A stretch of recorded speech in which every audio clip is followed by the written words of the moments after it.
ನಂಜುಂಡೇಶ್ವರನ ದರ್ಶನ ಪಡೆದ ಬಳಿಕ ಕೇಂದ್ರ ಸಚಿವ ಎಚ್.ಡಿ. ಕುಮಾರಸ್ವಾಮಿ ಅವರು ತಾಲೂಕಿನ ಹುಲ್ಲಹಳ್ಳಿ ಗ್ರಾಮದ ಪೂಜಾ ಎಂಬುವವರ ನಿವಾಸಕ್ಕೆ ಭೇಟಿ ನೀಡಿ ಅತ್ಯಂತ ಸಂಕಷ್ಟದ ಸ್ಥಿತಿಯಲ್ಲಿದ್ದ ಕುಟುಂಬಕ್ಕೆ ಭರವಸೆಯ ಬೆಳಕಾಗಿದ್ದಾರೆ.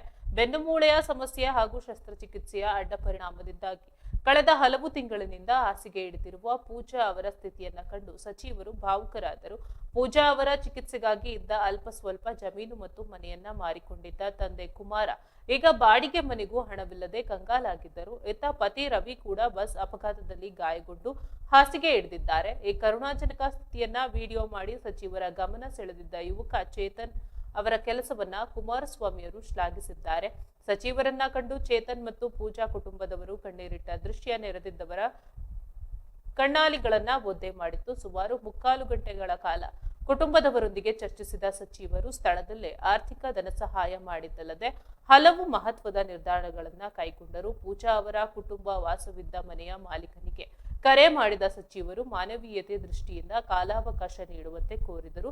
ಲೀಸ್ ಮೊತ್ತವನ್ನ ತಾವೇ ಪಾವತಿಸುವುದಾಗಿ ಅಥವಾ 10 ದಿನಗಳಲ್ಲಿ ಪರ್ಯಾಯ ವ್ಯವಸ್ಥೆ ಮಾಡುವುದಾಗಿ ಭರವಸೆ ನೀಡಿದ್ರು. ಪೂಜಾ ಮತ್ತು ಆಕೆಯ ಪತಿಗೆ ಮೈಸೂರಿನಲ್ಲಿ ಚಿಕಿತ್ಸೆ ಕೊಡಿಸಲು ಮುಖಂಡರಿಗೆ ಜವಾಬ್ದಾರಿ ನೀಡಿದರು. ಅಲ್ಲದೆ ಪೂಜಾ ಅವರ ಮಕ್ಕಳ ಶಿಕ್ಷಣದ ಜವಾಬ್ದಾರಿಯನ್ನ ವಿಧಾನ ಪರಿಷತ್ ಸದಸ್ಯ ಮಂಜೇಗೌಡರು ವಹಿಸಿಕೊಂಡರು. ಅಪಘಾತದ ಪರಿಹಾರದ ಕುರಿತು ಕೆಎಸ್ಆರ್ಟಿಸಿ ಎಂಡಿ ಅವರಿಗೆ ಕರೆ ಮಾಡಿ ಮಾತನಾಡಿದ ಸಚಿವರು ಶೀಘ್ರವೇ ಪರಿಹಾರ ಕೊಡಿಸಲು ಸೂಚಿಸಿದ್ದಾರೆ. ಜೊತೆಗೆ ಕುಟುಂಬದ ಜೀವನೋಪಾಯಕ್ಕಾಗಿ ತಹಶೀಲ್ದಾರ್ ಅವರಿಗೆ ಒಂದು ಅಂಗಡಿ ವ್ಯವಸ್ಥೆ ಮಾಡಿಕೊಡುವಂತೆ ನಿರ್ದೇಶನ ನೀಡಿದ್ದಾರೆ. ಸಚಿವರ ಜೊತೆಯಲ್ಲಿ ಶಾಸಕ ಹರೀಶ್ ಗೌಡ, ವಿಧಾನ ಪರಿಷತ್ ಸದಸ್ಯ ಮಂಜೇಗೌಡ, ಮಾಜಿ ಶಾಸಕ ಮಹದೇವ್ ಮತ್ತು ಅಶ್ವಿನ್ ಕುಮಾರ್ ಸೇರಿದಂತೆ ಜೆಡಿಎಸ್ ಮುಖಂಡರು ಹಾಜರಿದ್ದರು.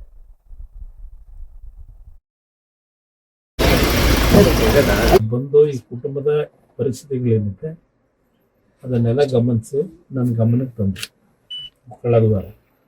ಅದರ ಹಿನ್ನೆಲೆಯಲ್ಲಿ ಇವತ್ತಿಗೆ ಬಂದಿದ್ದೇನೆ. ಈ ಹೆಣ್ಣು ಮಗಳು 2 ಕಾಲುಗಳಿಲ್ಲ. ಈ ಹೆಣ್ಣು ಮಗಳ ಒಂದು ಕಾಯಿಲೆಗೋಸ್ಕರಲೇ ಈ ಕುಟುಂಬದಲ್ಲಿದ್ದಂಥ ಒಂದು ಮನೆ, ಅದರ ಜೊತೆಯಲ್ಲಿ ಒಂದು 10 ಗುಂಟೆನೋ 20 ಗುಂಟೆನೋ ಇದ್ದಂಥ ಜಮೀನು, ಅದು ಎಲ್ಲವನ್ನ ಮಾರಿ ಈ ಹೆಣ್ಣು ಮಗಳ ಆರೋಗ್ಯ ಉಳಿಸ್ಬೇಕು ಅಂತ ಹೇಳಿ ಕುಟುಂಬ ಸಂಪೂರ್ಣವಾಗಿ ಬೀದಿಗೆ ಬಂದಿದ್ದಾರೆ. ಈ ಮನೆ 2,000-3,000 ಬಾಡಿಗೆಗೆ ಇಲ್ಲೇನು ವಾಸ ಇದ್ದಾರೆ. ಇಲ್ಲಿ ಕುಟುಂಬದಲ್ಲಿ ಇವತ್ತು ದುಡಿಮೆ ಮಾಡ್ತಾ ಇರತಕ್ಕಂಥದ್ದು ಈ ಹೆಣ್ಣು ಮಗಳ ತಂದೆ. ದಿನಕ್ಕೆ 450 ರೂಪಾಯಿ ಸಂಪಾದನೆ ಮಾಡ್ತಾ ಇದ್ದಾರೆ ಅಷ್ಟೇ ಅಂತಕ್ಕಂಥದ್ದನ್ನ ಹೇಳ್ತಾ ಇದ್ದಾರೆ. ಈ ಯಜಮಾನರು ಅಲ್ಲಿ ಕೂತಿದ್ದಾರೆ. ಅವರಿಗೆ ಬಸ್ ಸರಿದು ಆ ಕಾಲು ಸಂಪೂರ್ಣವಾಗಿ ಒಂದು ಕಾಲಿಗೆ ಡ್ಯಾಮೇಜ್ ಆಗಿದೆ, ಇನ್ನೂ ವಾಸಿಯಾಗಿಲ್ಲ. ಇದು ಒಂದು ಈ ಕುಟುಂಬದ ಪರಿಸ್ಥಿತಿ. 2 ಸಣ್ಣ ಮಕ್ಕಳಿದ್ದಾರೆ, ಹೆಣ್ಣು ವಿಷಯ ನನ್ನ ಗಮನಕ್ಕೆ ಬಂದಿದೆ. ಆ ಹಿನ್ನೆಲೆಯಲ್ಲಿ ನಾನು ಈ ಬಾಡಿಗೆ ಕೊಟ್ಟಂತ ವ್ಯಕ್ತಿ ಅವರು ಪಾಂಡವಪುರದಲ್ಲಿ ವಾಸ ಇದ್ದಾರೆ. ಎಲ್ಲ ಇಲ್ಲಿ ಬಿಟ್ಟು ಹೋಗಿದ್ದಾರೆ, ಪಾಂಡವಪುರದಲ್ಲಿ ಇದ್ದಾರೆ.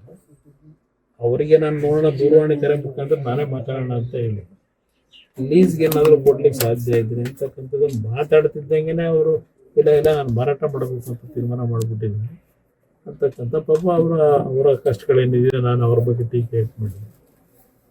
ಅವರು ನನ್ನ ಗಮನಕ್ಕೆ ಅಂತಂದಿದ್ದಾರೆ. ಒಂದು ವಾರ 10 ದಿವಸದಲ್ಲಿ ನಮ್ಮ ಇಲ್ಲಿಯ ನಮ್ಮ ಲೀಡರ್ಗಳಿದ್ದಾರೆ, ಮತ್ತು ನಮ್ಮ ಶಾಸಕರು, ವಿಧಾನ ಪರಿಷತ್ ಸದಸ್ಯರು, ರವಿ, ನಮ್ಮ ಸಂಜಯ್ ಇವರಿಗೆ ಎಲ್ಲರಿಗೂ ಗಮನ ಕೊಟ್ಟಿದ್ದೇನೆ. ಇನ್ನೊಬ್ರು ನಮ್ಮ ಅಭಿ ಅಂತ ಹೇಳಿ ಅವ್ರಿಗೂ ಹೇಳಿದ್ದೇನೆ. ಇಲ್ಲೇ ಯಾವುದಾದ್ರೂ ಒಂದು ಮನೆ ಇಲ್ಲ